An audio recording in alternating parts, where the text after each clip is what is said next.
दिन एक भिखारी दरवाजे के पास आकर भीख मांगता था और घर का मालिक हमेशा घर के बाहर आते ही उसे देखकर फिर जाया करता। कई बार उसके लिए गालियां भी बकता। वो कहता, तू जिंदा ही क्यों है? पूरी जिंदगी ऐसे ही भीख मांगेगा क्या? धरती का बोझ क्यों बना बैठा है? और कभी कभी उस भिखारी को गुस्से में वे धक्का भी मार दिया करता। इतना कुछ हो जाने के बावजूद अधिकारी के मुंह से सिर्फ इतना ही निकलता कि भगवान तुम्हारे पापों को माफ़ करे। एक बार सेठ को धंधे में बड़ा नुकसान होने की खबर मिली। सेठ बहुत परेशान था कि तभी उसके दरवाजे पर वही भिखारी आया। गुस्से में अपना आपा खोते हुए सेठ ने उस भिखारी को पत्थर दे मारा। पत्थर लगने के कारण भिखारी का सर फूट गया और उसके सर से खून बहने लगा। फिर भी दर्द से कराते हुए भिखारी ने इतना ही कहा, भगवान तुम्हारे पाप को माफ़ करे। भिखारी वहां से चला गया। सेठ सोच में पड़ गया। भिखारी को पत्थर मारा, फिर भी उसने सिर्फ प्रार्थना की। सेठ का गुस्सा शांत हुआ भिखारी का रहस्य जानने के लिए। सेठ ने भिखारी का पीछा शुरू करना दिया। भिखारी जहाँ जाता सेठ वहीं जाता। सेठ ने देखा कि उसको खाना देता, कोई उसको मारता, कोई अपमानित करता तो गाली देता। लोग भिखारी के साथ जैसा व्यवहार करते, लेकिन भिखारी सबके लिए एक ही प्रार्थना करता, भगवान तुम्हारे पाप माफ़ करे। अब रात होने को आई थी।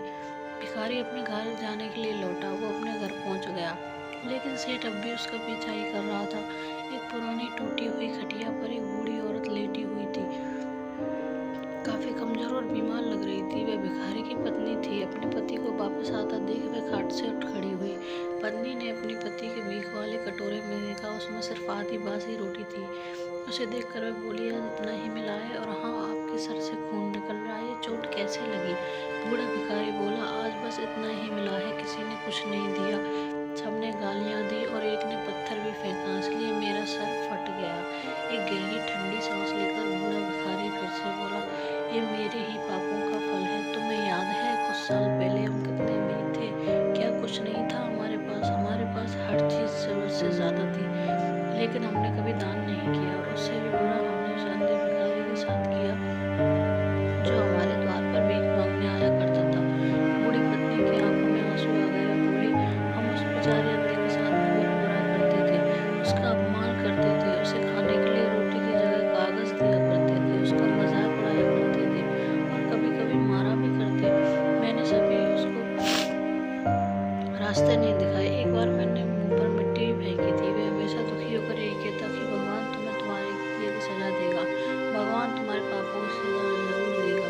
उसका श्राप सच हुआ है और हम इस दुखभरी जिंदगी में आ गए। भिखारी बोला, हाँ, उसका श्राप सच हुआ, इसीलिए मैं किसी को बद्दुआ नहीं देता, चाहे कोई भी मेरे साथ कैसा भी बर्ताव करे।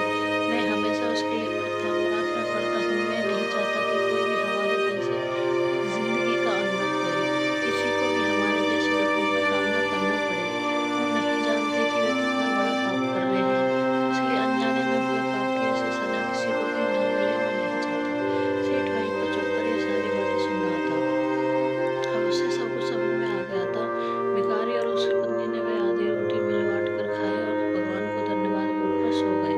अगले दिन बड़ा भिखारी फिर से भीख मांगने गया। सेठ के घर के पास जाते सेठ ने पहले से गर्म रोटी निकाल कर रख रही थी। उसे देते हुए विनम्रता से बोला, माफ कर दीजिए बाबा, मुझसे बहुत बड़ी गलती हो गई। बूढ़ा भिखारी बोला, भगवान तेरा भला करे। इतना कहकर वे आगे निकल गया। इस कहानी ने जो सीख लेने लायक है वो बड़ी सिंपल है कि आदमी चाहे किसी के बारे में बुरा कहे या भला करे, लेकिन भगवान सिर्फ कर्म के हिसाब से उसको फल देता है। क्या हुआ अगर भगवान नहीं दिखता है? लेकिन ये बात बिल्कुल सच है, उसके खाते में सबका हिसाब बहुत बहुत पक्का होता है। इसलिए जब किसी के लिए कुछ भी करो तो अच्छा ही करो। धन्यवाद। मेरी वीडियो कैसी लगी प्लीज़ कमेंट करके ज़रूर बताएं। लाइक, शेयर एंड सब्सक्राइब ज़रूर करें।